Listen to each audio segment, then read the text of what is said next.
রমজানের শেষ দশকে ইতিকাফের জন্য যে 21 জন নাম লেখাইছেন, আল্লাহ তাআলা ওই 21 জনকে সুস্থভাবে ইতিকাফ করার জন্য কবুল করুন, বলুন আমিন।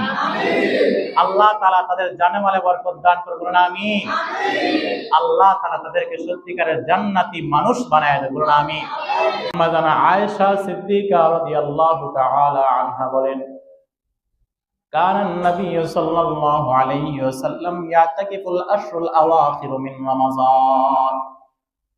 নবীজি সাল্লাল্লাহু আলাইহি ওয়াসাল্লাম ধারাবাহিকভাবে রমজানের শেষ দশকে ইতিকাফ করতেন। নবীজির হায়াতে রমজানের শেষ দশকের ইতিকাফ কখনো ছাড়েন নাই। প্রতি রমজানে নবীজি শেষ দশকের ইতিকাফ করতেন হাত্তা তাওফা। যেই আমল করতে করতে নবীজি মারা গেছেন সেটা হলো রমজান মাসের শেষ দশকের ইতিকাফ। রমজানের শেষ দশকের ইতিকাফ করতে তারপরের বছরই নবীজি মারা গেছেন। আমলটা বন্ধ হয়ে যাবে এরকম নয়। আম্মা আয়েশা বলেন, সুম্মা তাকাফা আজওয়াজহু মিন বাদিহি। এরপরে রমজানের শেষ দশকে নবীজির সমস্ত বিবিরাই ইতিকাফ করতেন।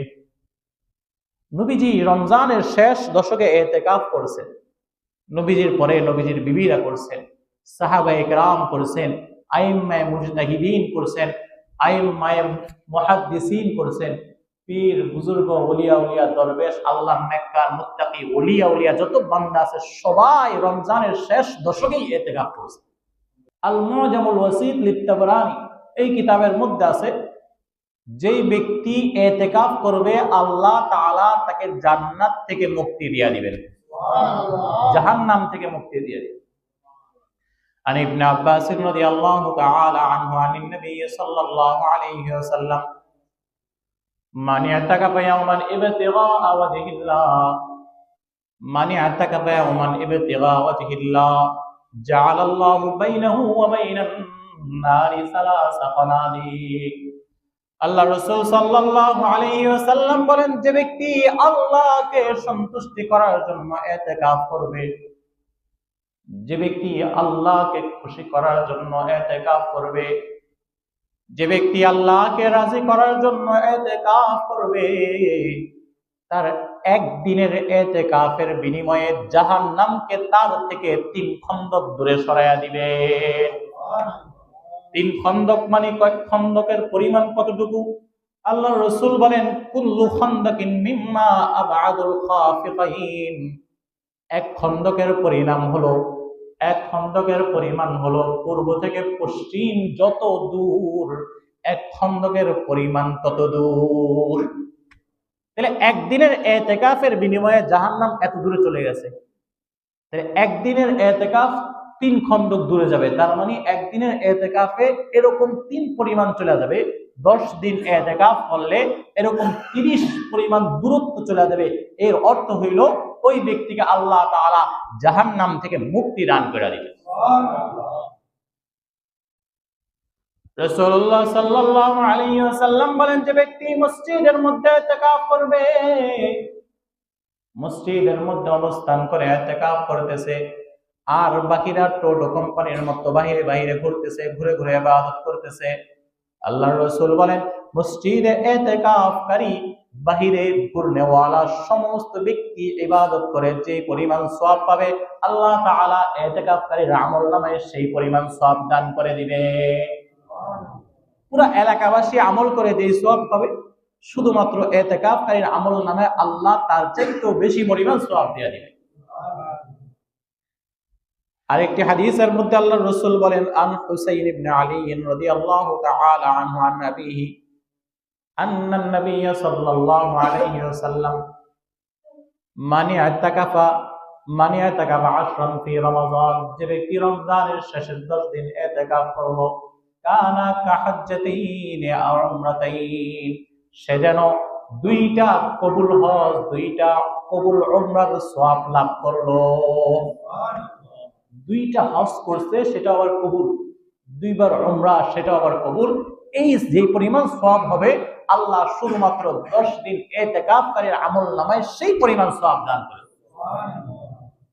এবার চিন্তা করুন, বুঝুন, নিজেকে নিয়ে ফিকির করুন।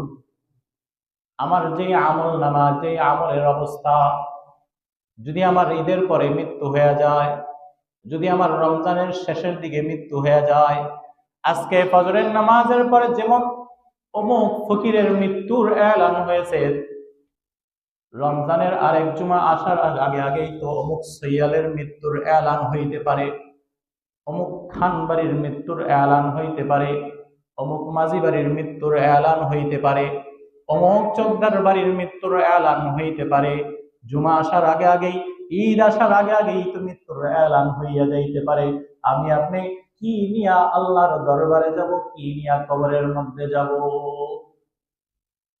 কি নিয়া যাব যেটাই আমি আপনি নাজাত পাইতে পারি, কি নিয়া যাব যেটাই আমি আপনি আল্লাহর কাছে মুক্তি পাইতে পারি।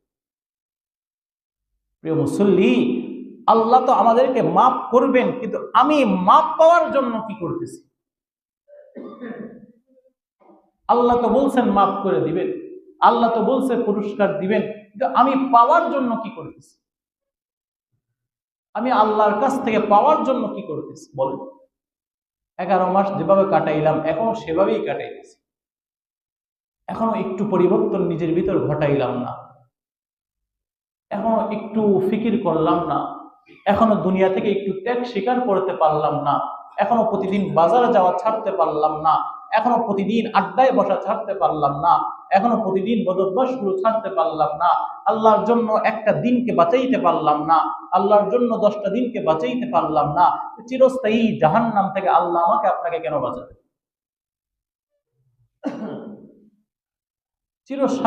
চিরশান্তির জান্নাতে আল্লাহ আমাকে আপনাকে কেন দিবেন বলেন?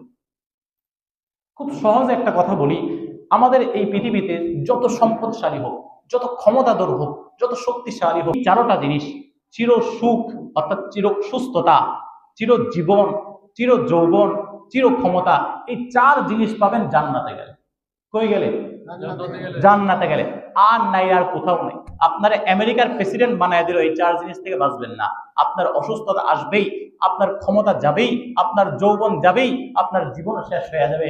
কিন্তু আল্লাহ তাআলা যদি আপনাকে আমাকে ছোট্ট একটা জান্নাতের মালিকও বানায় দেয়, তাহলে আমি আপনি চির সুস্থতা পাওয়া যাব, চির যৌবন পাওয়া যাব, চির জীবন পাওয়া যাব, চির ক্ষমতাও পাওয়া যাব। এই জান্নাতে যাওয়ার সবচেয়ে সহজ মাধ্যম হলো রমজানের শেষ দশকে ইতিকাফ। এবার জান্নাতে যাইতে চাই কে কে? হাত তুলে দেখে। জান্নাতে যাইতে চাই কে কে? মাশাআল্লাহ, সবাই যাইতে। আল্লাহ তাআলা যে 21 জন নাম লেখাইছেন রমজানের শেষ দশকে ইতিকাফের জন্য, যে 21 জন নাম লেখাইছেন, আল্লাহ তাআলা ওই 21 জনকে সুস্থভাবে ইতিকাফ করার জন্য কবুল করুন, বলুন আমিন। আল্লাহ তাআলা তাদের জানে মালে বরকত দান করুন, বলুন আমিন। আল্লাহ তাআলা তাদেরকে সত্যিকারের জান্নাতি মানুষ বানায় দেন, বলুন আমিন।